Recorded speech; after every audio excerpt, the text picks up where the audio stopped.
Okay, go ahead. Bartondale Seaplanes. Okay. Now that's it. Okay, so we're set. First thing tomorrow morning, Belize by dinner time. Good. Thanks.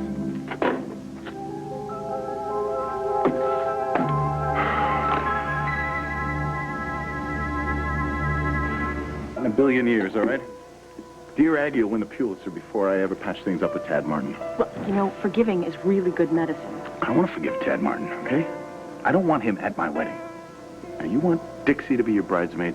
Fine, okay? I draw the line right there. Here, you want to make wedding arrangements? Right here. Its own page. No Tad Martin.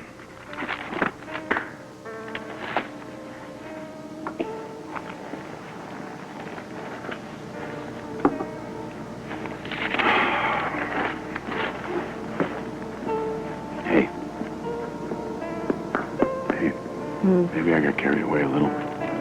Maybe a lot. I hope you know that this has nothing to do with Brooke. Okay? I would be ticked off if Tad did this to anybody I care about. I know this has nothing to do with Brooke. Ever since New Year's Eve, just things have been different. I don't know if it was a change in you or if it was a change in me. It doesn't matter. Anyway, I know for certain that things are finally over with you and Brooke. That's the truth. And that's the point, okay? I want to put all the anger and recriminations and suspicions and accusations and everything behind us. I want to start new. I hate having enemies. It's just so hard to carry a grudge. It's hard work. And you walk around in a bad mood all the time. And it's silly. That's why I hashed it out with Dixie. Hashed it out and made up.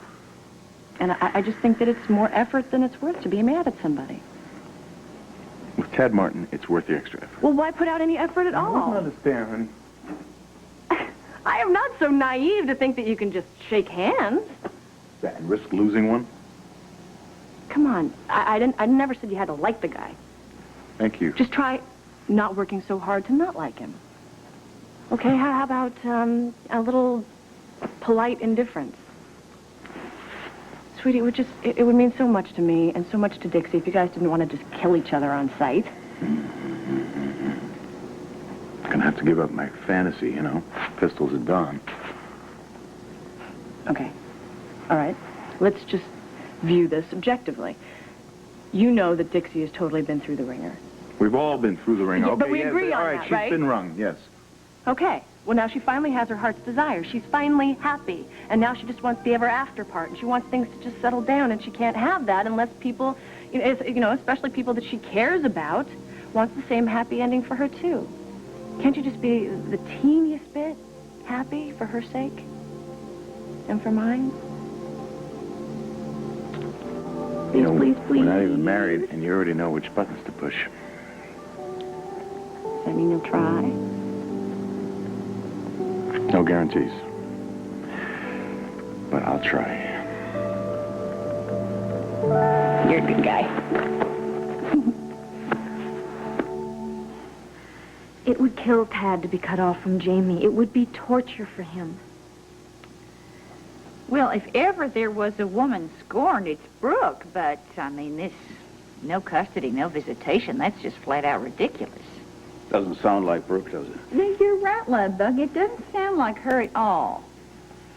You know, I know that she is mad at me and Ted. I understand that. I know she's furious. I understand it. I accept it. But when I thought about her just leaving everything that she has here in town, it didn't make any sense.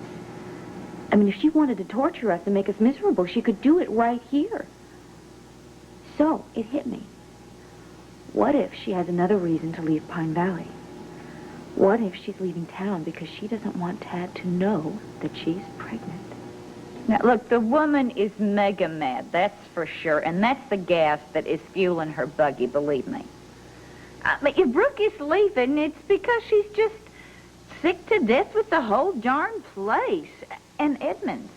Oh, my. I mean, there is a real reason for Brooke to be leaving. Him alone is enough. I mean, with him now hitching up with that gorgeous Doc Santos, I mean, with poor Brooke in her present state of devastation, to stay around for those nuptials would just be fatal. No, I'm sure that's what it's all about. I mean, If Brooke was pregnant, she would have told somebody. I think you're just overreacting here, honey. Oh, my. He's playing your song, Ludbug. I went last time. That's what he always says, so excuse me, honey. Mama's coming, Petey! Uncle Palmer, you haven't said much. Do you think that Opal's right? I haven't said much, darling, because I don't like what I'm thinking. You know, your worst nightmare is staring you right in the face. It's happening all over again. It is, isn't it? Yeah. You know, you were living with me when you found out that Tad was really Jamie's father. Well, I saw what it was doing to you, and it broke my heart. I wanted to help you then, but I couldn't. I'd like to help you now, but I can't. Well, thanks for offering. No, you see, we've taken this oath of non-intervention, and I'm going to stick to it. No, it's right. I understand. I think it's the best policy. However, that resolution doesn't preclude me suggesting a way to find out what you want to know. Not that you're going to want to hear it. Well, what is it? What do you have in mind? You work for the hospital. Yes, you know I do. And as patient's advocate, you have access to their records. No, I couldn't. I mean, that would be an invasion of Brooke's privacy. I wouldn't want somebody sneaking into my medical records. No, the answer is no. Look, I'm not advising you to do any of this. I'm Mr. Non-Intervention, remember? I'm merely suggesting maybe solutions to your difficulties. Well, solutions that, because of your stress level, you've just overlooked. I'm sure you would have thought about all of this sooner or later. It's wrong. It's wrong. Pure and simple. Yes. Well, to lie to a man about whether he's going to be a father or not is also wrong. Just as it's wrong for you to be tormented like this. I wish I could just clap my hands, the whole thing would be over. You deserve a little happiness, a little peace of mind.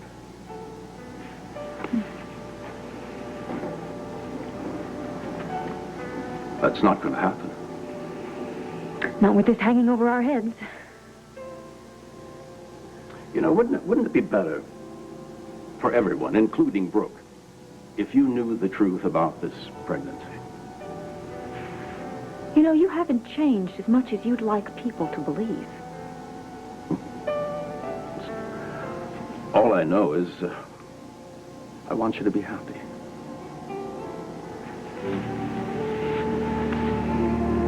So do I.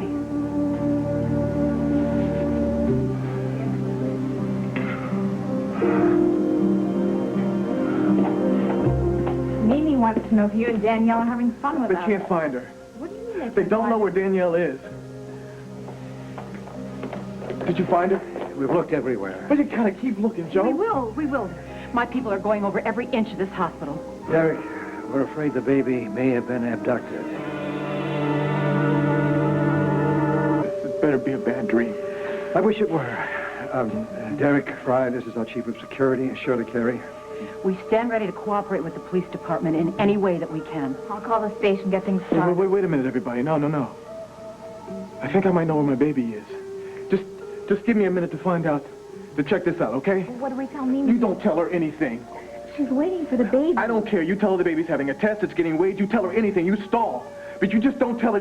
Whatever you do, don't tell her that Danielle is missing.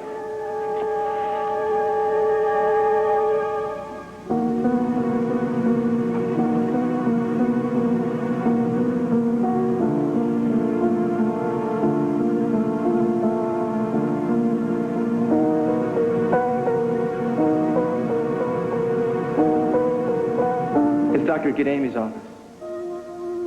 It's for you. I'm not sure. Mrs. Morton, prenatal care is very important for you and the baby you're carrying. I will check my calendar and then I'll call you back.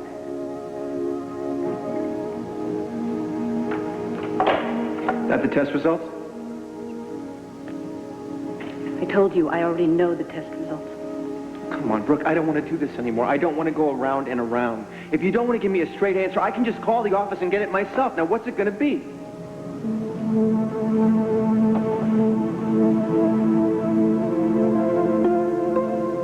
She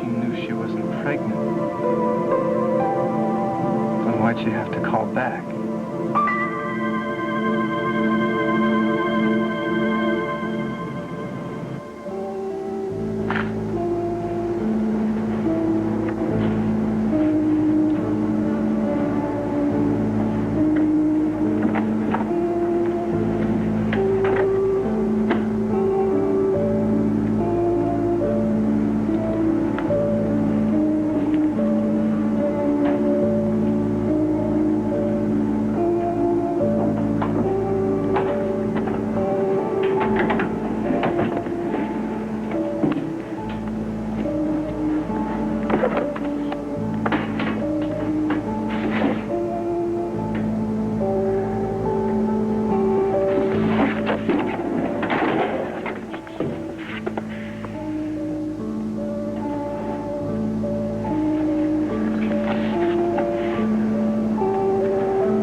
Dixie?